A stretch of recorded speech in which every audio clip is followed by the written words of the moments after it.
Film School Slacker contains adult language and themes. Listener discretion is advised.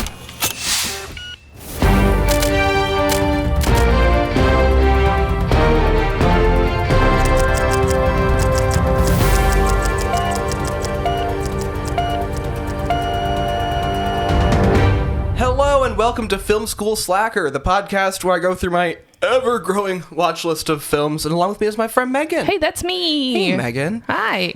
I feel like I just edited an episode and this exact transaction between us just happened. I believe it. And so now I'm It's just kind of our standard opening. I know, I'm having sort of a existential crisis. It's fine. It's okay. It's fine. Everything's the same. There's no free will. I'm fine.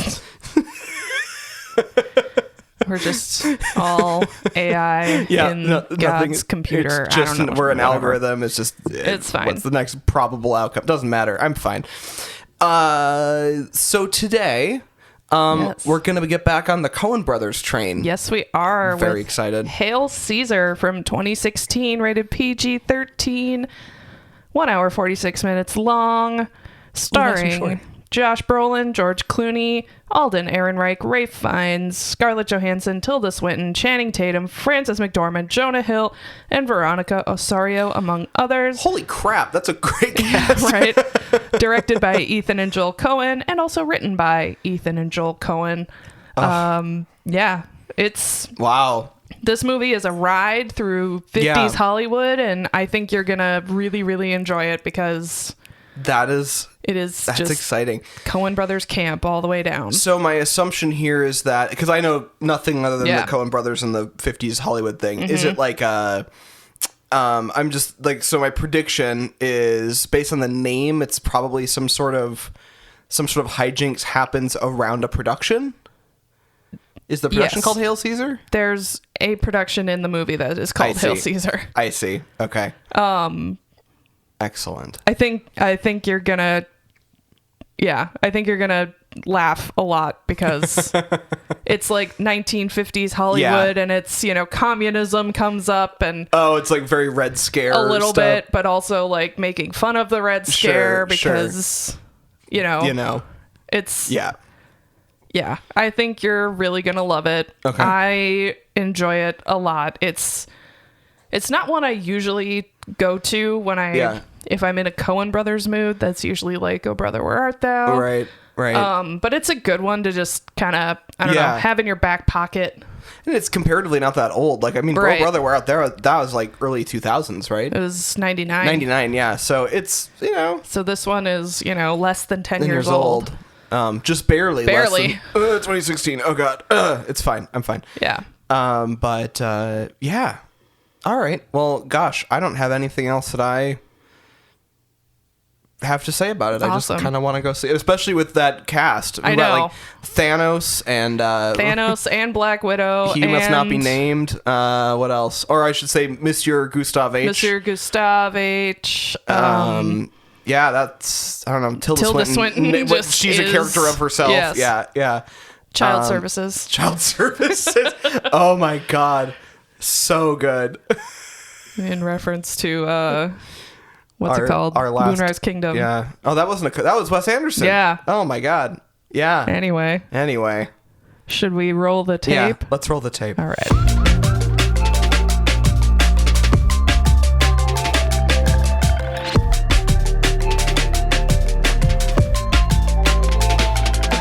Well, that was too much fun. It was so fun. That's an absolute delight. I have this like headcanon that it is the same universe as Archer Dreamworld.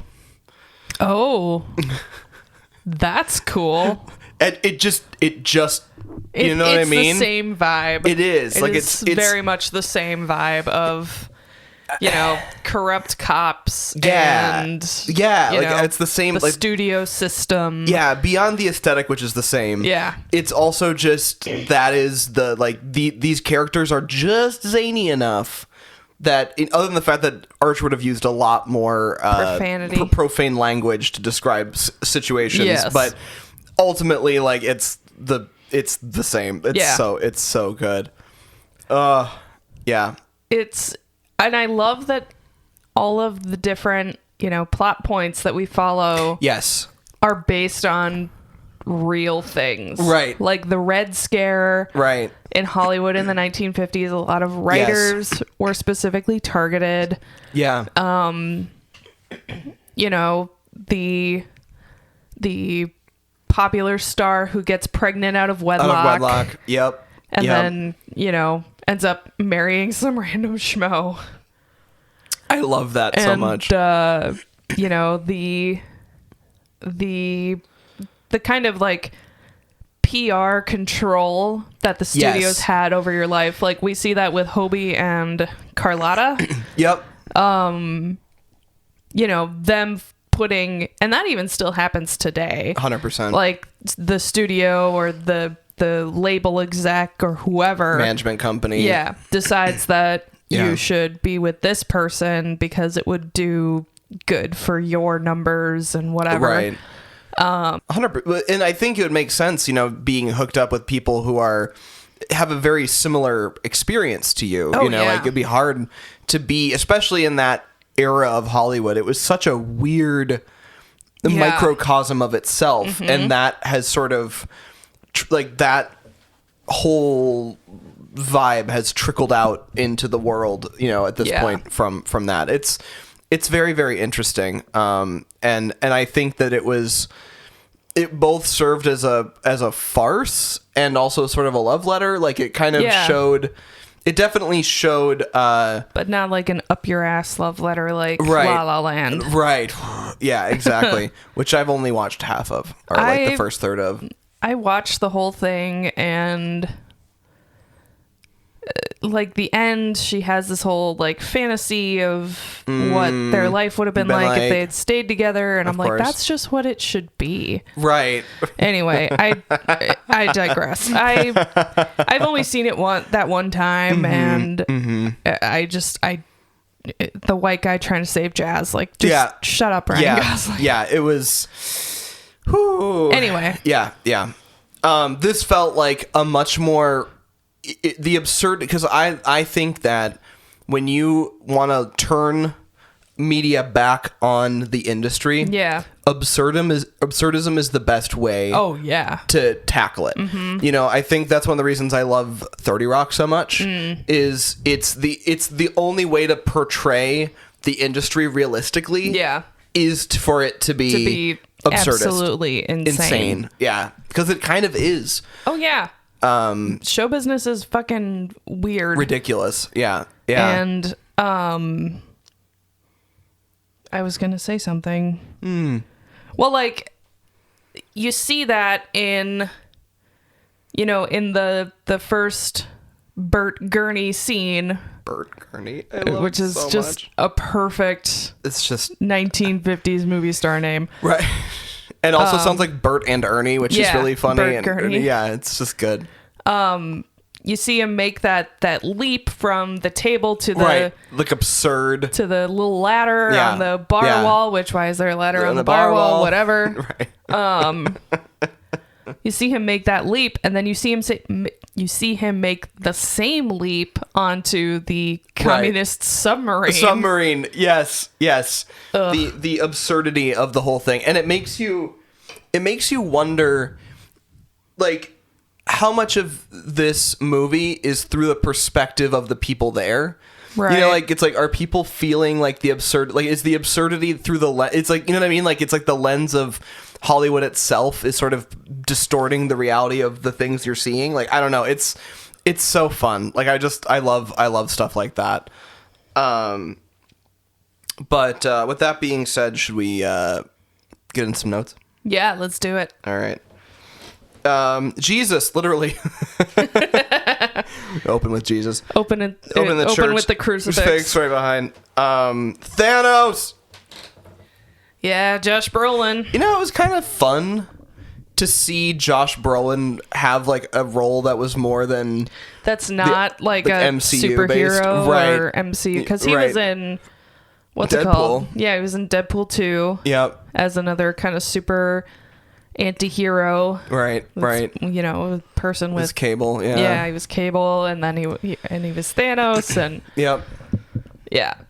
So it was fun. It's good to see him as like an actor. An actor playing a random guy. Yeah, just some studio guy. He's definitely still like kind of a hard ass character. Oh yeah, but he's a lot more fun to. He's just got that face. Yeah, he has a hard ass face.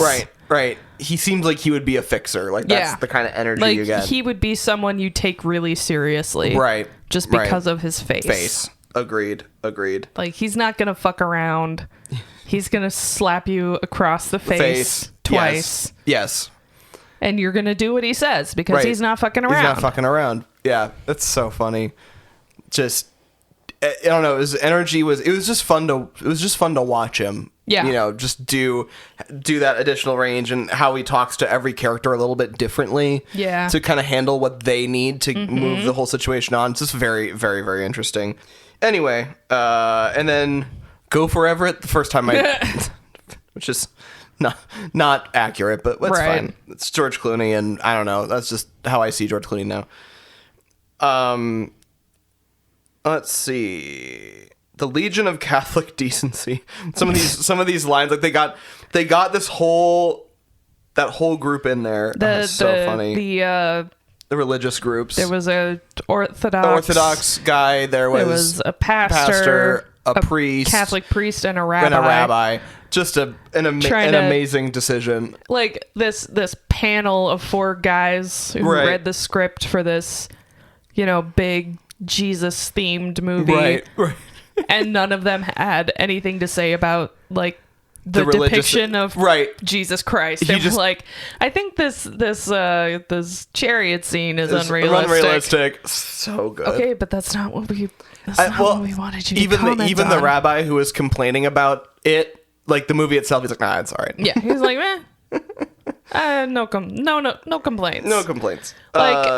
And like as a writer who has done workshop type things, right, they never pick up on the thing that you're most like. The thing that's bugging you is not the thing that they're gonna find. Exactly, 100% the same. Exactly. The thing that I am nervous about, usually people are like, whatever. People are like, okay, yeah. I mean, unless you say before they read it, like, please pay attention to these things, right, that they're not gonna pick it up. Right.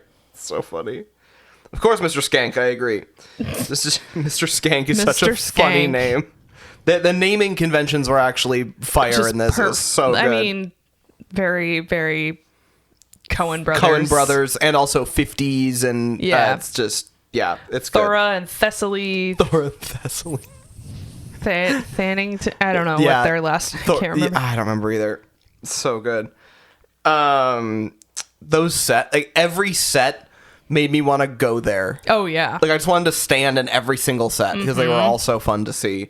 That being, and I say that I mean like the actual sets in the movie and also the fake sets, like all the above. Like the fakes. I want to go. Like the only reason I would go back to LA is to do all of the studio tours. Agreed. That would be basically the only reason I'd go. It's the only reason I'd go back to LA. 100%. Fun film lore. One of the big scenes they had shooting at the beginning, you could see the camera was sitting there and it was like fucking huge. That is because I'm trying to remember exactly when it happened this way, but basically the cameras of the day were really loud, so they had to put them in soundproof boxes. That's hilarious. So if you were gonna do any on-site sound, you had to like soundproof your camera, which is fun. Dr. Hologram, Robert Picardo. He was the he was the rabbi. The rabbi. It's good stuff. He loves the Jews. Incorrect. He loves the Jews. So funny. Your God doesn't love anybody. Incorrect. He loves the Jews. Perfect. The recurring shot of him looking at his watch. Yeah. So good. Also, I love the watch. The watch is also fun. It's a good like. It's got a deco marking the passage of time. The day. Right.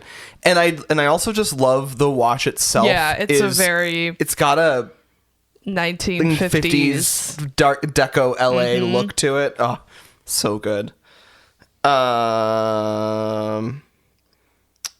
Yeah, obviously I was like, the shot of the watch and the way that it's used in the thing is excellent. Also, I want that watch. That was my notes. Yeah.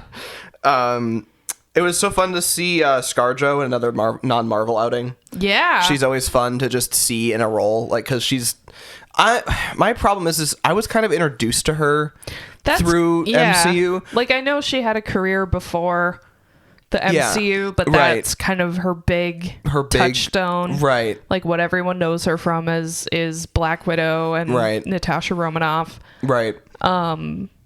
But she's done a lot. She's prolific, and I feel kind of bad about it. Like, I feel she's one of those I feel bad, but it's sort of like Alec Guinness doing Star Wars toward the end of his career, and then being like pissed the rest of his life because he like everyone only knew him for Star Wars. He's like, I had a storied career before this, but fine, I've done great. A lot of other shit.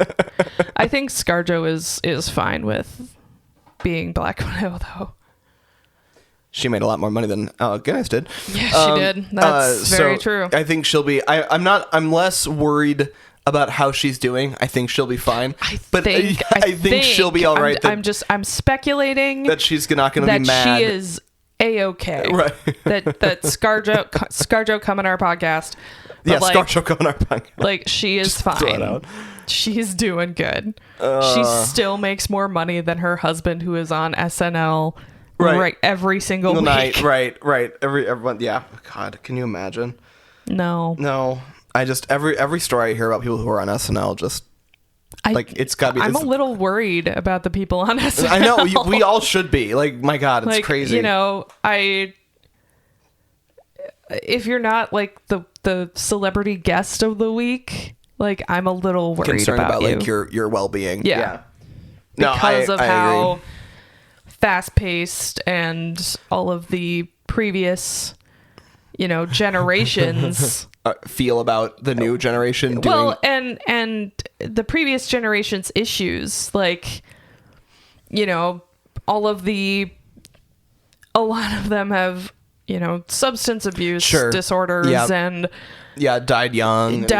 Like, Chris Farley would have been Shrek. Right. If he had died. Yep. Like, he would have been the voice of Shrek. Yeah. And I think he recorded like some of it, all of it, most of it. It was most of it. I had heard it was slightly over half, and I think there are still recordings. Oh yeah, there definitely. You can find them on the internet. Yeah, it's very weird. But also, like, the what was his name? There was a writer or an actor on SNL whose wife had substance abuse issues, and she ended up like killing him during one of her relapses. And hold on, that's Phil Hartman. Phil Hartman, yeah. Was he SNL involved or was he not? I'm looking. Yeah, he was on an 86. Okay, 8 seasons. But yeah, he. Like, all of the lives cut short. Yeah. You have to. I mean, I think people that operate at that level and kick out content that quickly. Yeah. It's sort of like you have to burn hard and fast. Yeah. And like it. Yeah. That's just. I am neither talented or driven enough to run at that level at any point in my life. Excuse me, sir. That is my best friend you're talking about. I take issue with that. Oh, God. Calling you out on it. Oh, the synchronized swimmer scene. One of the things I loved about this film is there were these gratuitous 50s spectacle moments that really didn't have a major component. It would maybe introduce a character, but it wouldn't do anything beyond that. Other than that, it's just pure cinematic fluff. Spectacle. Right. And honestly, they were so good. Yeah. And in other movies, like that would have been a showstopper scene that I'm like, this is dumb. I don't know why we're doing this. Like, why the fuck did that happen? Right. And instead I was like, nope, this is amazing. Like, I want. Yeah. So good. Like, I want to see the movie that takes place at the Swingin Dingy. Swingin Dingy with the no dames. We'll get back to that. And the and like that whole mermaid movie. The mermaid movie. Yeah, I just would love. Like, I really wish I'd gotten a better look at the actual tale she was in. Right. Because I, am I work in Mermaid Cove at the Minnesota Renaissance Festival. So I have helped people into the silicone version of tails. I think the version she was in was probably just fabric. Yeah. I think it was. But like the fabric, I don't know. I'm really curious. I want to know. No, exactly like the setup was. Anyway, ScarJo, come on our podcast because I want to. I want to ask you about that mermaid tail. I still love the. You strap on a fish ass. You strap on a fish ass. So good. And right away I was like, I'm not taking enough notes. I keep watching the damn movie. Like, it was a problem. Like I was just like, I'm like, oh shit, we're supposed to record about this. Such a good. It just sucks you in. Again, it's another one of those movies that just sucks you in. So and you good. just end up watching the whole thing and being like, what? Yeah. What? Yeah. What was I doing? It's so good. More Ray Fiennes, always a good time. Oh my god, we love Lawrence Lawrence. He's just exactly like he's so good. He plays such a good upper class, like snobbish, posh snob. Right. Because I recently watched Kingsman. Right. Again, and he's in that one. And he's not necessarily like a snob in that one, but he is like very upper class, posh. Yeah. Yeah. But also very aware of his privilege. Anyway. Yeah. Oh, he's so good. They did add the 3 Kingsman movies onto Max. Disney Plus. Disney Plus is not where I was expecting those to go. Right? But yeah, me neither. Sure. That's why I watched Golden Circle and... I mean, that's where you find... Man. At this point, there's no rules. That's where you find Rocky Horror Picture Show, too. So, like, whatever. Like, what is going on? Like, what's happening in Disney Plus? It's just... Disney. It's a whole thing. I don't even log into the Hulu app anymore. No, you I'm just go right... on Disney it's Plus. All there. It's freaking weird. Bizarre. Yeah. But yeah, anyway, the Kingsman movies are really good, Really good. Yeah, they are. And Grand Budapest Hotel. Which is probably my favorite Ray Fiennes outing. Ugh. Anyway. My second favorite. The Hobie, like, getting direction scene. Oh my god. I think you can attest I was crawling out of my skin. You were not comfortable. You were squirming. I was. It was hilarious. It was just like... Because it's like, you can see from both perspectives. Exactly. Like, you can see Hobie... He's definitely trying to be what Lawrence Lawrence wants him to be. And you can see what Lawrence Lawrence is trying to do to get him there. Right.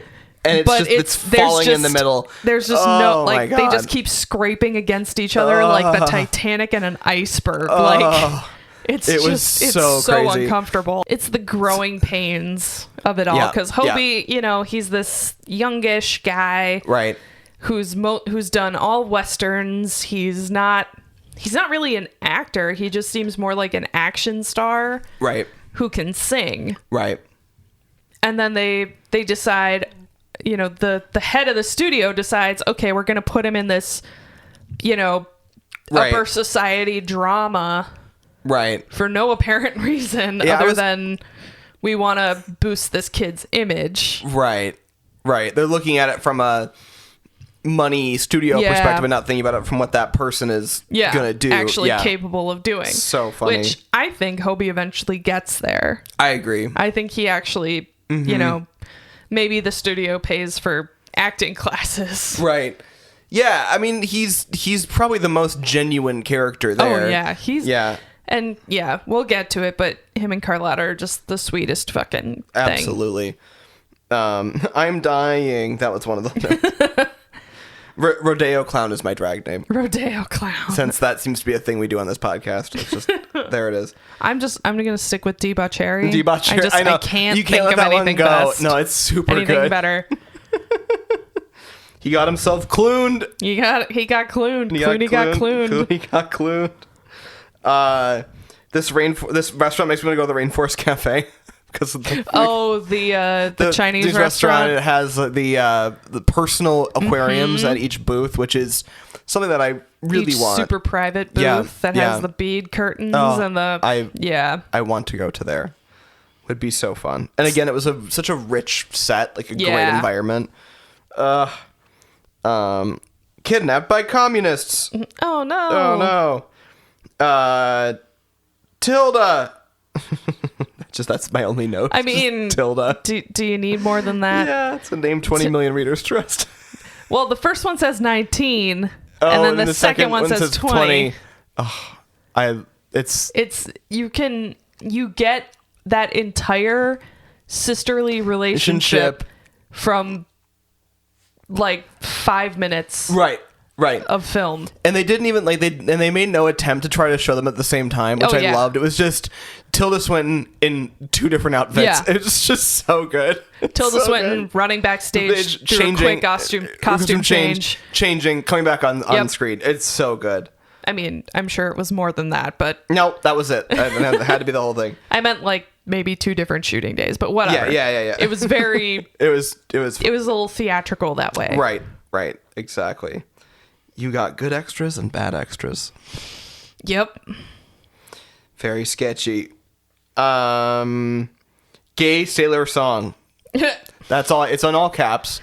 And I said... It's called No Dames. I said gay sailor song before the name of the song, like the song itself really got rolling. And I was just like, oh God, this really is a gay sailor song. It's so gay. It's so gay. You're gonna see a lot of me, but we ain't gonna see no dames. Or I'll see a lot of you, and you'll see a lot of me. But there'll be no dames. But we ain't gonna see no dames. Oh, it's so funny. Oh man. And then like the entire dance, I'm like, this is so gay. Oh yeah. It's so funny. Well, there's one point where Channing Tatum's trapped between 2 guys. Right. Yes. And like, and they're bouncing, but pretty much bouncing, gyrating on each other. Yeah. It's hilarious. It was, if you've ever seen something like Anything Goes, or Noises Off, Cole Portery kind of stuff, like that was the vibe, and it was really funny because they didn't make it like. They never said like anything explicitly gay, homoerotic on purpose, but it was. Right? It was like they absolutely took the thing where it was like those old ones were not necessarily on purpose, but just written by very gay people in the 20s. Just like wink, wink, right? Whereas this was like them going wink, wink, but we're gonna make it just so obvious, like in flashing neon letters, wink, wink. Yes. Oh, it's so good. I love it. All the writers are communists. I love that. There was some great when they're talking to George Clooney and they're like, yeah, I'm a writer, he's a writer, he wrote these famous movies, he wrote these other famous movies. Like, writers are communists. It happens. Speaking as a writer, this is true. This is confirmed. We're not. We're usually very liberal, yeah, one way or another. Rather blue, rather blue, as it were. Would that it were. Is that just going to be like your activation code phrase now? Yes, Would that it were. Oh God, no! Ah! Oh God, it was so rough. Oh, I love that. What was the name of the movie that kept being brought up as part of the? Like on Eagle's Wing or something like that. Wings of Eagles or something like that. Because every time they said it, you'd hear Eagles Wing in the background. So good. Perfect. And you had called out the first time, and then later on, they'd asked it again, and it happened again. I was like, so funny. I love the idea that they go in. He basically comes in. And he's like, wait, could we have her adopt her own child? So like she basically like has the baby in secret. Yep. They hand it off to Joe. Yep. They and then she adopts it back from Joe. Yeah. And then just like is like, I'm a single mother and I adopted a baby because I'm doing well for myself. Yeah. And then the world would be like, yeah. It's just the fun PR spins that they were doing were, and they've done that in the past. Oh, it's so good. No capes. That was in reference to the I loved the edit room. That was a fun thing to watch as a person who does editing. And like that, and that's that my old-timey like old movieola editing room. So fun to watch. You don't want to have any loose articles of clothing that get sucked into the movieola. That'd be not ideal. Seems like a dumb way to die. It really, really does. Also, if it was gonna burn the print, he wouldn't have been able to see it after. Okay. Yeah, sorry. All right. Like, yes, I know what you're talking about. Because that's a real problem. If a projector like breaks down and stops, it's imperative to get the lamp shut off. Yeah, because otherwise it's going to burn right through the plastic celluloid. So if you think this is a bribe, you're absolutely right. Mm-hmm.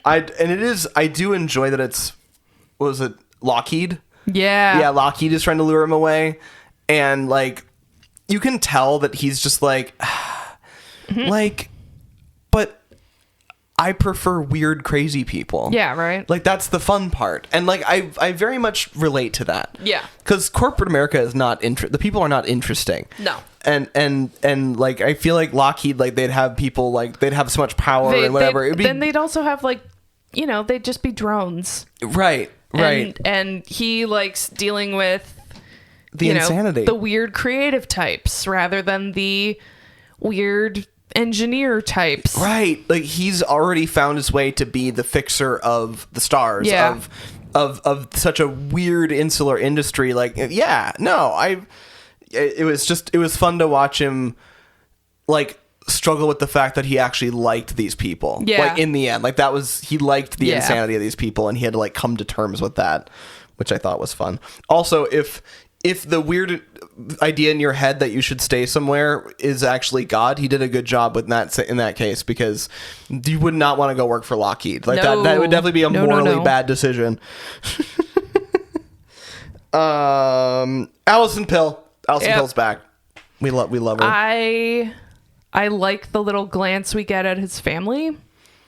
Yeah. There's a lot in that dialogue that suggests that despite his constantly being away for work or at work or doing stuff for work. Yeah. Because his day started at 4 a.m.? Right. Yes. Like, with like a screening or whatever, getting in and he's not home until 10 o'clock at night or whatever. But he is somewhat of an attentive father because he asks about his son's baseball and his daughter's Spanish test that he knows she was worried about. Well, yes. Like, he's trying to do the dad thing well. Yeah. While also knowing that he's not doing as well as he could. Yeah. But also, like, he cares about his family, but not enough to, upgrade, quote unquote, to this higher paying job with this more regular hours. Right. Because he likes what he does currently. Yeah. So, yeah. I don't know. That's an interesting. It is interesting. And you're absolutely right. Like, every interaction he had, despite like who he is at work, every interaction he had with his family was very, or his wife specifically, is like very, like, genuinely loving. Yeah. Well, and he even brings his work self into his home life with I'm going to call the baseball coach and tell him my son is not playing, outfield. He's going to be shortstop. And then his kid does well at shortstop. And he's like, well, I shouldn't have called the coach, but he did well. So that's good. I like hearing that. Right. I don't know. It reinforces the fact that he's good at his current job. He's good at his current job, and he does a little bit of the same thing with his family. Yeah. But he also, you can tell he doesn't want to make it seem like he's not trying to make that, like, he doesn't want to feel like he's doing fixing with his family. Right. But he also, like, knows he's good at it, and it's cool. It's cool. Good character development amongst all the characters, and the openness and, like, it's very 50s language and 50s energy, but his conversation in person with his wife was pretty open. Mm-hmm. Other than the fact he lied about the cigarettes.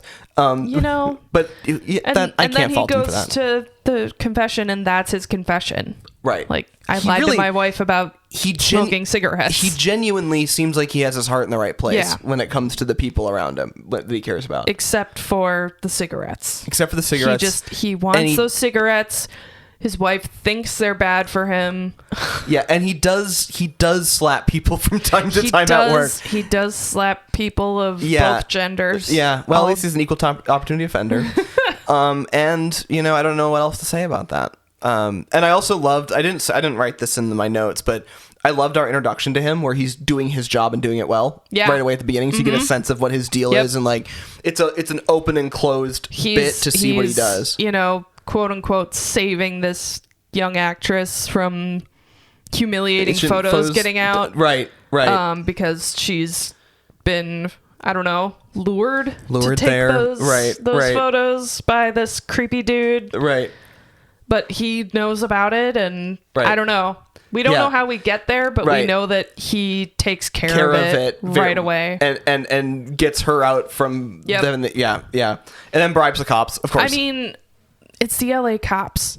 Like, come on. It actually comes with the territory. There's actually, when you pay a parking ticket now, there's just like a tip thing in the square. Well, that moment really reminded me of LA Confidential. Oh, okay. Just I don't know. It's the cops in Hollywood.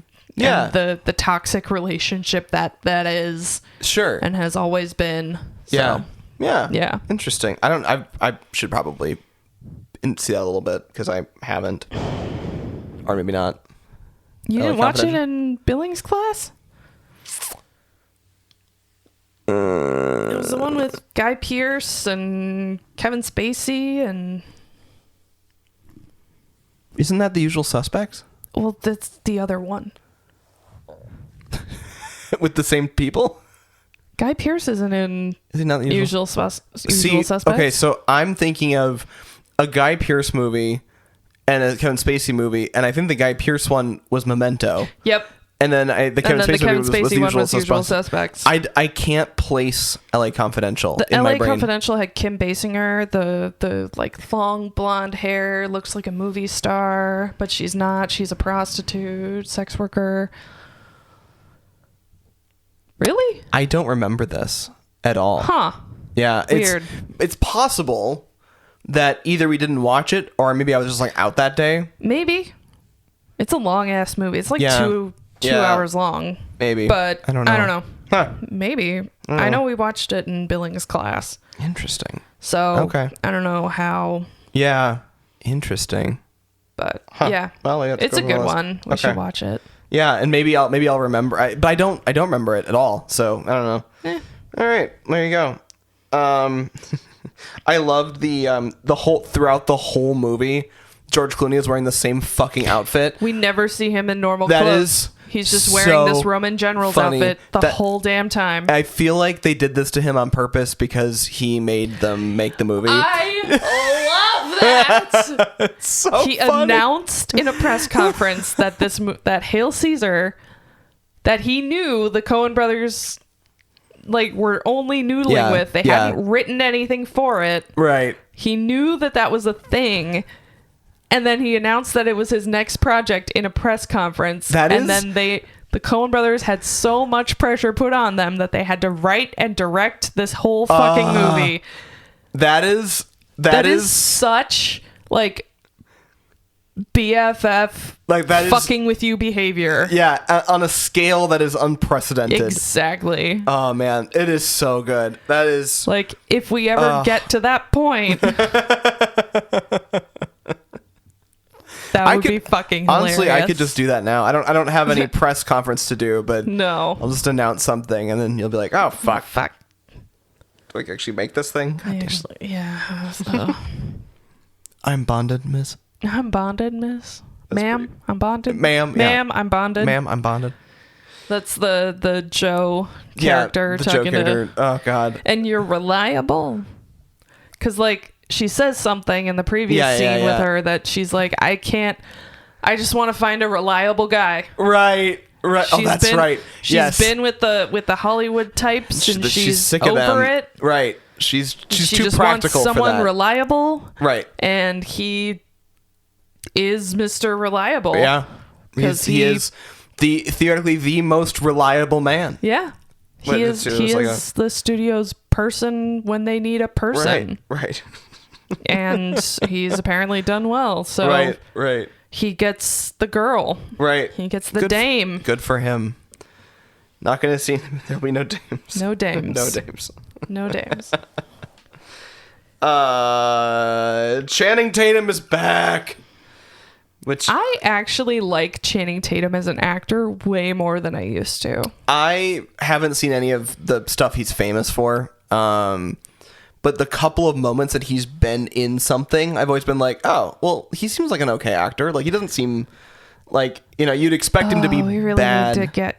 You really need to see Deadpool and Wolverine, because that's where it's solidified for me, where I'm like, oh, so he's one of the, so spoiler alert, I guess. I don't know. He plays Gambit in Deadpool and Wolverine, and he has been, Gambit is to Channing Tatum as is Deadpool is to Ryan Reynolds. So Channing Tatum has been trying to get Gambit, trying to get the movie, trying to get, all this stuff. And Ryan Reynolds was finally like, wait, you want to do Gambit? Come into my movie. We'll write you into this movie. And right. It's the, the actors who actually give a shit about the characters and the source material. Right. It's that phenomenon. It's the Margot Robbie and Harley Quinn. Sure. The Ryan Reynolds and Deadpool. The Hugh Jackman and Wolverine kind of thing, Right. So that's kind of where I'm at with Channing Tatum is he's got a lot of props for for doing that, for being committed holding on to this character for so long and caring a lot about the character and trying to get it done and finally being able to do it. Yeah, that's super cool. And he does it well. Good. Yeah. That's excellent. I think he has, because Gambit's, from the Bayou in Louisiana. Okay. So he's got kind of that Creole accent. Right. And he does it really well. That's funny. And I think Channing Tatum also has family that's Creole. So that kind of worked for him. Mm-hmm. Nice. Hobie going, so it's the commies, which was funny. So I think Hobie is a company man through and through, because he sees the briefcase and he ditches out on this date that is going really well for him.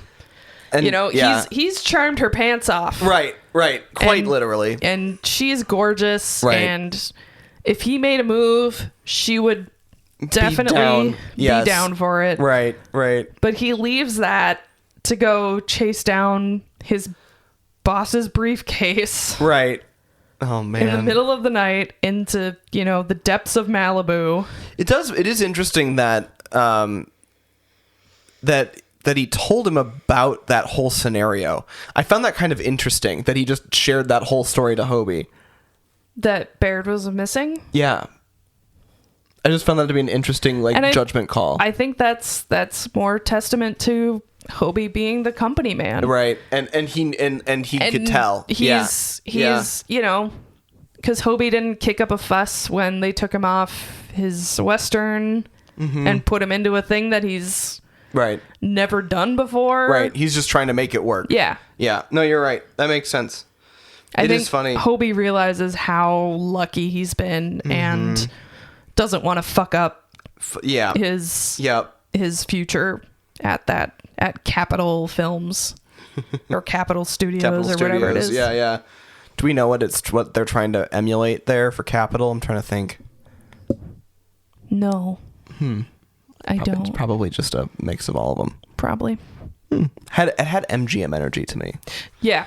I think that might have been. Did they mention MGM, or who did they mention? Because they were talking about like Clark Gable. They mentioned. I think they did mention MGM. It was MGM. Okay, they're like MGM won't loan us Clark Gable unless we give them the Blood whatever twins. Yeah.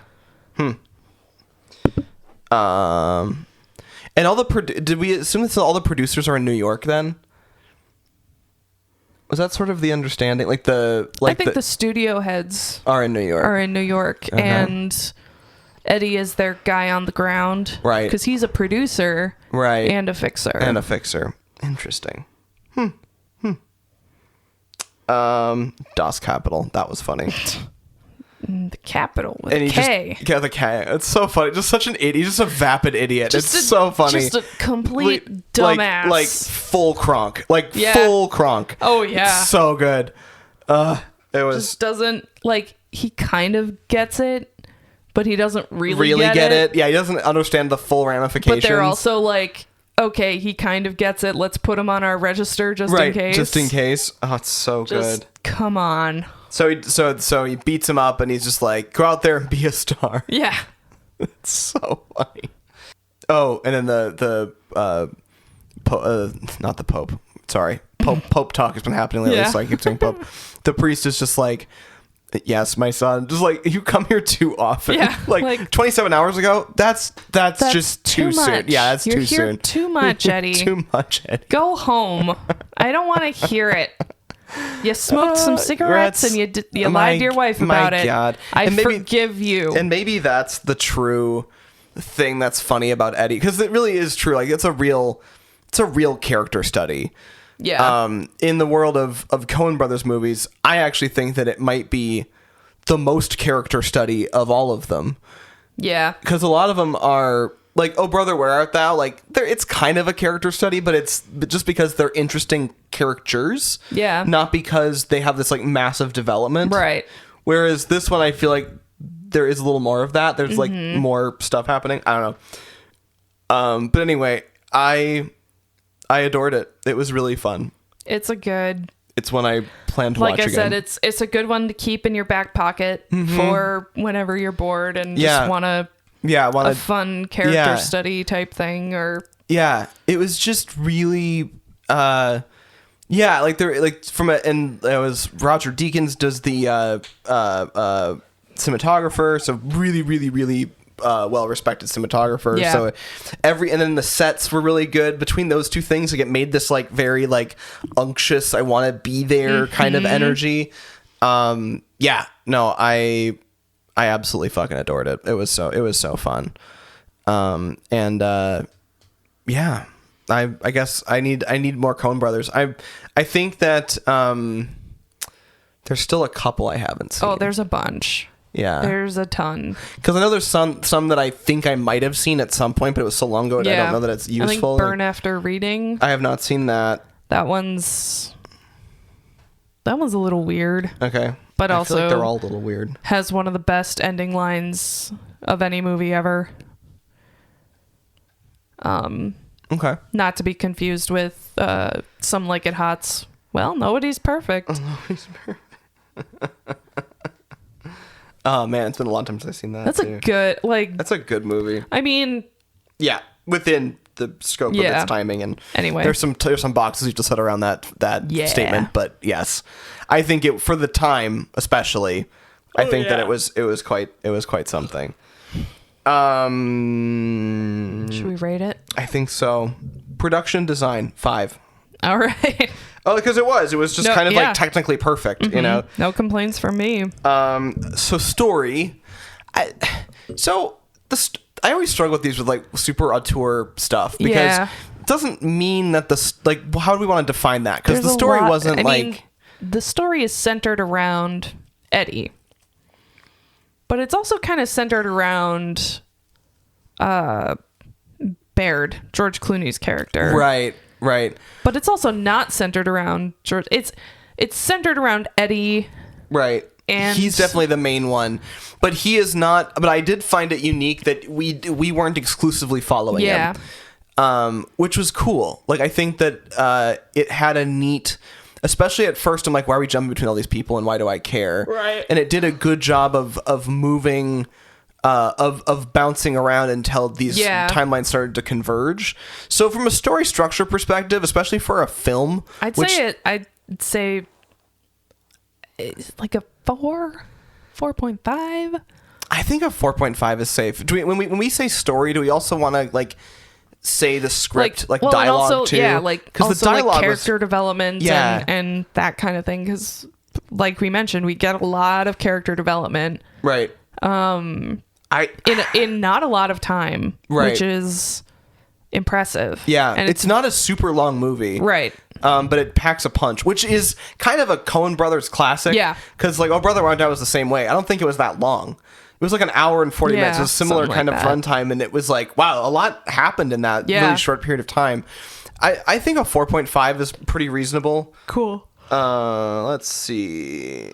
4.5. All right, performances. It was kind of full of... When you have such a stacked cast, it's kind of hard to give it a bad score. Yeah, because everyone was great. I mean, like for example, ScarJo didn't have a ton of screen time, but she was fucking perfect the whole time. I said this during the screening, but it was ScarJo doing her Natasha Lyonne impression. It really truly was, and I loved it. It was an absolute delight. I think I'm gonna give most of my props to Alden Ehrenreich, Hobie. He was really good because he was really good, and this was one of his first big movies. Right. I also think that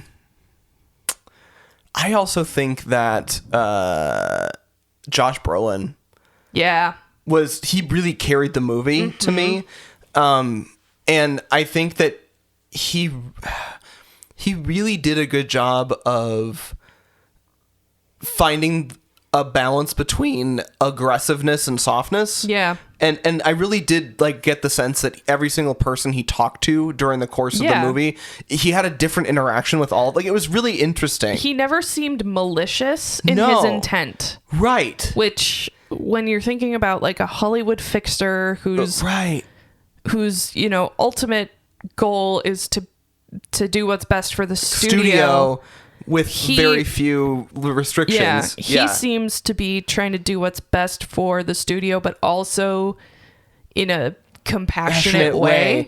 He's trying to do it without truly fucking anybody over if he can help it. Yep. He just portrayed a very multifaceted character with all of the facets. Yeah. All the facets were included.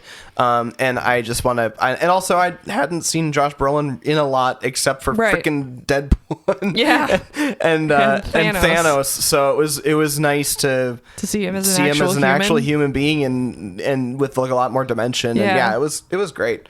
So I don't know if we want to give that I'd be okay with giving it a 5. All right. Just because I think it was a really good cast. It was a really good cast. Cultural impact. I can't imagine it has a ton of cultural impact. Yeah. I kind of remember it coming and going. I don't remember anything real exciting happening about it around that time. Because I would have been just graduating from film school, and I don't remember a lot about it. So fair enough. That's not a great sign.